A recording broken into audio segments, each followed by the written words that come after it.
ಚಿರು ಮಾತಾಡೋ ಕಂದ, ನನ್ನ ಮೇಲೆ ಕೋಪನಾ? ಸಮಯ ಮೀರ್ ಹೋಗ್ತಿದೆ. ಅಮ್ಮ ಹೇಗೆ ಶ್ರಾದ್ದ ಕಾರ್ಯ ನಿಲ್ಲಿಸ್ತಾಳೆ ಅಂತ ಯೋಚನೆ ಮಾಡ್ತಿದ್ಯಾ? ಈ ಕಾರ್ಯ ನಿಲ್ಸಿಲ್ಲ ಅಂದ್ರೆ ನಾನೇನ್ ಮಾಡ್ತೀನಿ ನನಗೆ ಗೊತ್ತಿಲ್ಲ.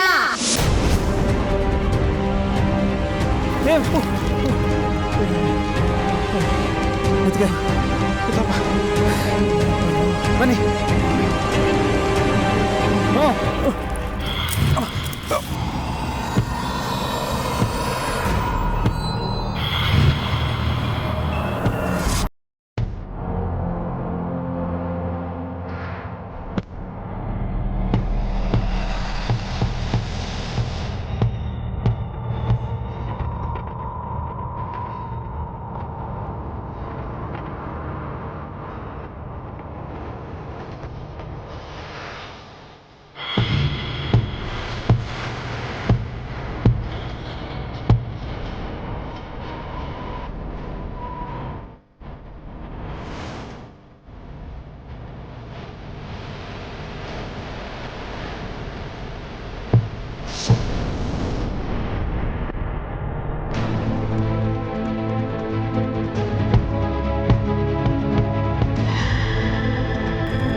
ಚಿರು, ಕೋಪ ಮಾಡ್ಕೋಬೇಡ ಕಣೋ. ನಾವು ಹೋಗೋಷ್ಟರಲ್ಲಿ ಶ್ರಾದ್ದ ಕಾರ್ಯದ ಸಮಯ ಮೀರೋಗುತ್ತೆ. ಗುರುಗಳು ಹೇಳಿದ್ದಾರೆ, ಶ್ರಾದ್ದ ಕಾರ್ಯದ ಸಮಯ ಮೀರೋದ್ರೆ ಶ್ರಾದ್ದ ನಡೆಯೋದಿಲ್ಲ ಅಂತ. ಪ್ಲೀಸ್ ಕಣೋ, ಅರ್ಥ ಮಾಡ್ಕೋ.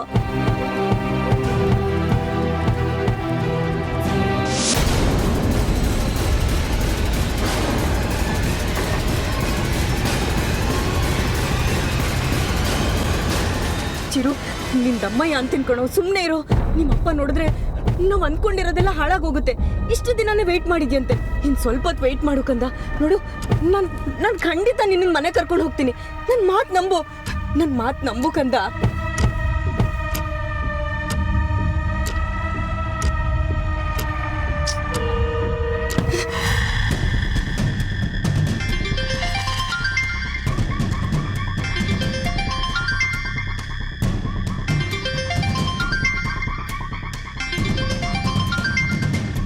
ಭವಾನಿ ಅದಕ್ಕೆ ಕಾಲ್ ಮಾಡ್ತಿದ್ದಾರೆ.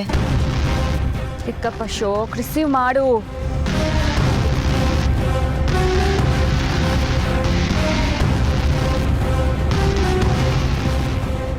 ಬೇಡ, ರಿಸೀವ್ ಮಾಡೋದೇ ಬೇಡ. ರಿಸೀವ್ ಮಾಡಿದ್ರೆ ಬೇಗ ಬನ್ನಿ ಅಂತ ಹೇಳ್ತಾರೆ. ಅಶೋಕ್ ಹತ್ರ ಮಾತಾಡಬೇಕು ಅಂತ ಹೇಳ್ತಾರೆ. ಅಶೋಕ್ ಈಗಾಗಲೇ ಟೆನ್ಷನಲ್ಲಿದ್ದಾರೆ. ಅವ್ರು ಏನಾದರೂ ಬೇಗ ಬನ್ನಿ ಅಂತ ಹೇಳಿದ್ರೆ ಇವ್ರ ಕಾರ್ನ ಇನ್ನಷ್ಟು ಫಾಸ್ಟಾಗಿ ಓಡಿಸ್ಕೊಂಡು ಹೊಟ್ಟೋಗ್ತಾರೆ.